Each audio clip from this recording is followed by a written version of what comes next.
मां को भगवान का दूसरा रूप माना जाता है, मां को देवी समान माना जाता है और हमारी संस्कृति में भगवान के बाद मां का सम्मान सबसे ऊपर है। अब से 9 दिनों के बाद नवरात्र की शुरुआत होगी, जिसमें मां दुर्गा के 9 स्वरूपों की आराधना की जाएगी। और आप देखिए कितना बड़ा दुर्भाग्य है कि ऐसे देश में चुनाव प्रचार के दौरान खुलेआम मां का अपमान हो रहा है, और वो भी एक ऐसी मां जो अब इस दुनिया में नहीं है।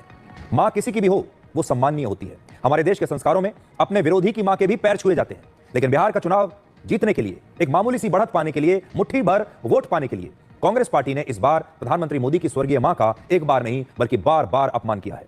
बिहार कांग्रेस ने आज एक AI जनरेटेड वीडियो जारी किया है, जिसमें दिखाया गया है कि प्रधानमंत्री मोदी की स्वर्गीय मां उनके सपने में आकर कह रही हैं कि राजनीति में मेरा इस्तेमाल मत करो। कांग्रेस इस बात को अब अच्छी तरह से समझ चुकी है कि वो राजनीतिक मुद्दों पर या प्रशासन के मुद्दे पर प्रधानमंत्री मोदी को हरा नहीं सकती। इसलिए राहुल गांधी के सलाहकारों ने शायद किसी कमरे में बैठकर यह रणनीति बनाई होगी कि प्रधानमंत्री मोदी की ऐसी कौन सी कमजोरी है, उनकी ऐसी कौन सी दुखती रग है, जिस पर जख्म देने से प्रधानमंत्री मोदी अंदर तक विचलित हो जाएंगे, दुखी हो जाएंगे। और प्रधानमंत्री मोदी को भावनात्मक रूप से जख्मी करने का कांग्रेस को सिर्फ एक यही रास्ता मिला कि हर बार उनकी मां का अपमान करके उन्हें दुखी किया जाए। लेकिन कांग्रेस के नेता यह भूल गए कि वो प्रधानमंत्री मोदी को दुखी करने के चक्कर में देश की हर मां को दुखी कर रहे हैं, देश के हर बेटे को दर्द दे रहे हैं। और आज हम इसी दर्द का विश्लेषण करेंगे और कांग्रेस से यह सवाल करेंगे कि क्या मुट्ठी भर वोटों के लिए अपने सबसे बड़े प्रतिद्वंदी का अपमान करने के अलावा उनके पास और कोई रास्ता नहीं था?